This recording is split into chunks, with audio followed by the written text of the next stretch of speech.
Hello and welcome back.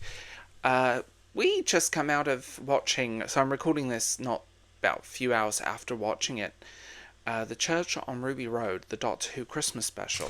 By the time you see this, you're not really going to be interested in this video. Where do we start? Russell T Davies, they're already doing the fan blaming thing.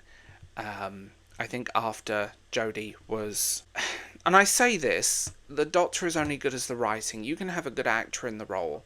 And I liked Capaldi, especially in his last season, and I think that's a prime example. And I liked Jodie in her first season. This just didn't feel particularly coherent, and it didn't feel particularly well written. Continuity doesn't seem to exist. Ruby Sunday is being set up to be a big character, and I think they're laying those scenes with her. There's obviously something special going on, and I think that's a weird one. There's a post-credit scene where the neighbour, Mr. Flood, breaks the fourth wall and basically has prior knowledge of the Doctor's travels, the TARDIS travel, which I found a little bit strange. And this is obviously very Disney in control. That makes me uncomfortable. I don't like Disney as a corporation, because it is an evil corporation, let's be real. The dancing scene was kind of cringy, and that kind of stuck out as kind of incoherent. And I don't think the acting was particularly strong. That's the only way I can describe it. I mean, the 15th... Again, we could all be wrong at this point, and it could turn into something really good. And it does take time. There's always a blip with new Doctors, and there's always a blip with people who are kind of coming in. He makes me feel old. He was born in 92. I don't know. I think the only way I can describe it is that this Doctor as a role, this special, felt more like a pilot episode than anything it should have been. I don't think it was particularly strong, and I think it just felt like a rough pilot of a series rather than an actual episode, because, we had Tennant reprising the role, and I think to get Catherine Tate back and David Tennant, who, by the way, are a joy. I like those two. Their energy and their charisma together and their chemistry is really good. I found the new assistant somewhat annoying. Ruby as a character just felt a little bit... They're doing a Rose Tyler thing again, which I don't really want them to do. I want them to be a little bit braver. I think with Doctor Who, it's been so hit and miss over the years. In the last few years, it kind of feels like... What's the point sometimes? I mean, like I said, Capaldi's last season was really good, and I enjoyed Jodie's first season. And then it kind of went downhill. And then they doubled down on the timeless child to make, oh, she's an orphan, he's an orphan. Okay. It just...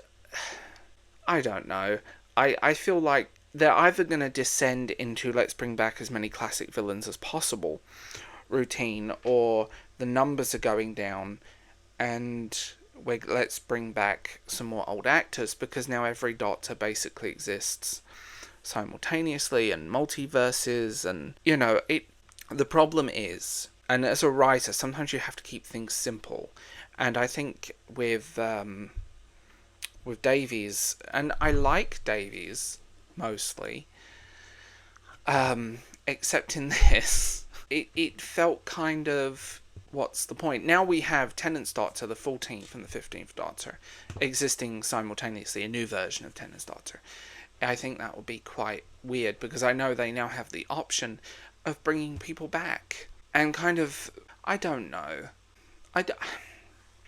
It's difficult, because I think as a first episode and a pilot episode, it didn't really have much grit, but I don't think as a Doctor Who episode it was very good. And it felt kind of... Why? That's the only way I can describe it. I wish when they did Doctor Who, you can acknowledge the past and you can acknowledge the future. And I think that's something that most people don't get. But I think with Davies, it feels more like his ego is on show.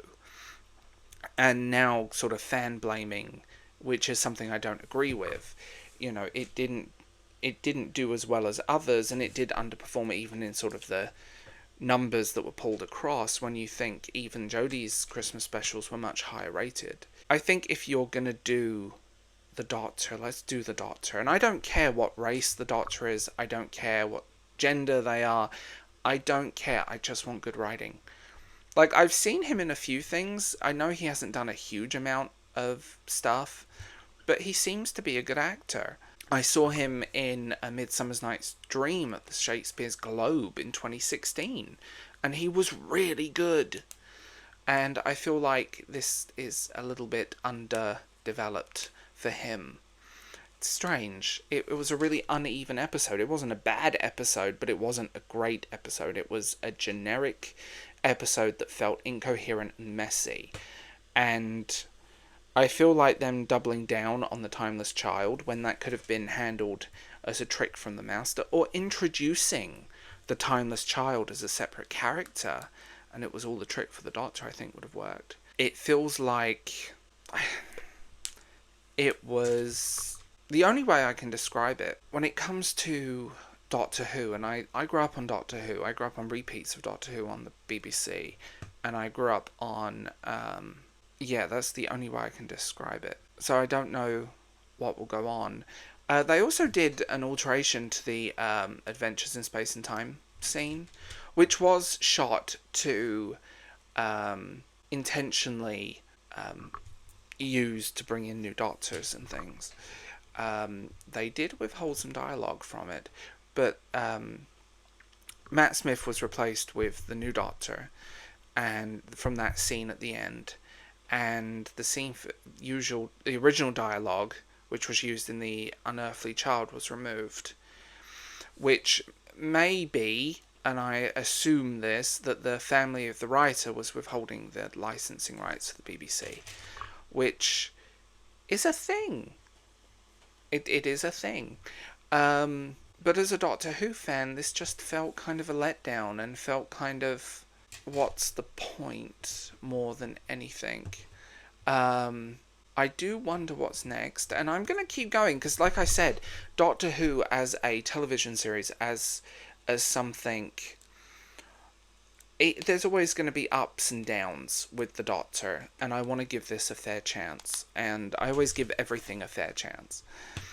I mean, I watched Rings of Power, and it progressively got worse, and worse, and worse as it went on. So I do try and give things that fair chance to find out what could happen and what will happen next. I think as an actor he has great potential, but I feel like this was a misstep, and it didn't know how to do with continuity. And I don't know if it was budgetary constraints, but sometimes it felt like they couldn't show stuff because of budgetary reasons, because, you know, and I don't like the fact that Doctor Who and Disney are interlinked now. I think, honestly, I think the Sci-Fi Channel or something along those lines would have been better. But yeah, just a generic episode that didn't really do much and didn't really have much to say. It was just, let's reuse the Rose Tyler idea, let's double down on a plot that a lot of fans don't like, and let's put some decent actors with some terrible writing. So it's always that weird mix, isn't it? So I do wonder what will come next and how it will happen. I will give this a fair chance, and I hope people come along for the ride. And I will say, I hope you guys are having a wonderful and brilliant New Year, or New Year's Eve, whenever this video is, New Year's Day, when this video goes public. So, enjoy, and I hope you're not too hungover. I will talk to you guys later. Bye.